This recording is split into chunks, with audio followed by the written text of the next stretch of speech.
Hello everyone, সবাই কি করছো আর কেমন আছো একটু বলো। আমি তো অফিস থেকে জাস্ট ফিরলাম, ফিরে এখন পুজো দেবো, সন্ধেও দিতে হবে আমাকে। তো চলো পুজোটা সন্ধেটা দিয়ে দিই, দেখো তোমরা। প্রথমে প্রদীপটা একটু জ্বালিয়ে নিই, প্রদীপ আর ধূপধুনোটা একটু জ্বালিয়ে নিই, কারণ এখন তো সন্ধে। তো সন্ধেও দেবো, পুজোও দেবো ঠাকুরকে, কারণ যেহেতু আমার গোপাল আছে তো আমাকে 3বার সেবা দিতেই হবে। এটা যাদের যাদের গোপাল আছে তারা তো অবশ্যই জানো যে 3বার গোপালকে সেবা দিতে হয়। আর গোপাল না থাকলেও, আমার যখন আগে ছিল না তখন আমি 2বার করে ঠাকুরকে সেবা দিতাম। আর আমি এই গোপালটা কিন্তু আমাকে দিয়েছে আমার ভাই ভাইফোঁটাতে গিফট করেছে আমাকে, কারণ আমার মেয়ের খুব ইচ্ছা যে আমার বাড়িতে গোপাল পুজো হবে। তাই মেয়েকে দিয়েছে, আমাকে দেওয়া যায় মেয়েকেও দেওয়া, তাই তাই আমাকে তো এখন পুজো দিতে হবে। তো এখন পুজোটা দিয়ে নিই, ঠাকুরকে ভোগ দেব।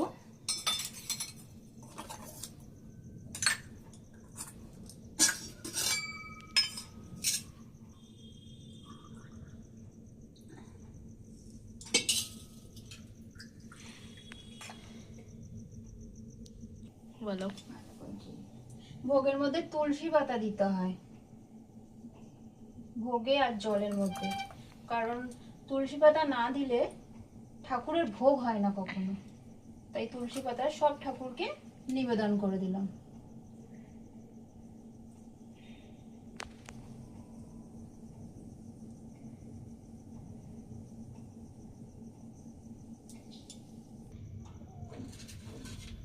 ওম কৃষ্ণায় বাসুদেবায় হরে পরমাত্মনে প্রণত ক্লেশনাশায় গোবিন্দায় নমো নমঃ। ওম কৃষ্ণায় বাসুদেবায় হরে পরমাত্মনে প্রণত ক্লেশনাশায় গোবিন্দায় নমো নমঃ। হে কৃষ্ণ করুণা সিন্ধু দীনবন্ধু জগৎপথে গোপেশ গোপিকা কান্ত রাধা কান্ত নমস্তুতে। মা গঙ্গা গীতা সাবিত্রী সীতা সত্যা পতিব্রতা ব্রহ্মা বলি ব্রহ্মা বিদ্যাতি সন্ধ্যা মুক্তি ঘেনি অত্যাবতা চিদানন্দ ভূমগ্নি ভান্তি নাশিনী বেদেত্তরি পরমানন্দ তথাত্ম জ্ঞান মঞ্জুরি।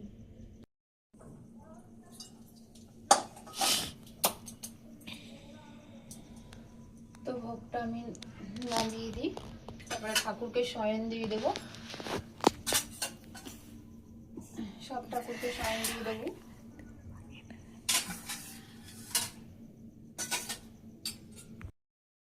তো তো জামাটা আজকে খুলাবো না, জামা পরেই আজকে শয়ন দেবো ওকে।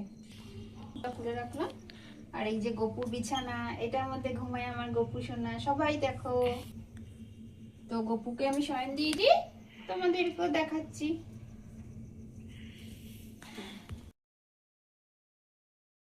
চাও বসিয়ে দিয়েছে, এখন চা খাবো আমি আর মেয়ে। মেয়ের আজকে পড়া নেই, তাই আমি আর মেয়ে এখন চা খাবো। খেয়ে তারপরে মেয়ে তো যেহেতু টিউশন নেই, মেয়ে ঘরেই পড়ছিল, আমি অফিস থেকে এসে দেখলাম।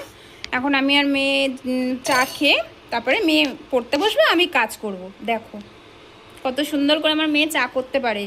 তো তোমরা যদি কেউ খাও চলে আসো। তো চা নিয়ে মেয়ে চলে এসছে, তো এখন আমি আর আমার মেয়ে খাবো। দেখো আমার মেয়েকে, এটা আমার মেয়ে। Good evening guys. সবাইকে গুড ইভিনিং বলে দিল, তো সবাইকে আমিও গুড ইভিনিং বলে দিচ্ছি।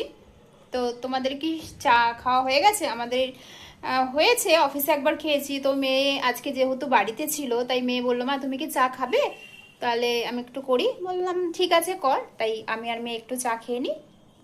তো চলো।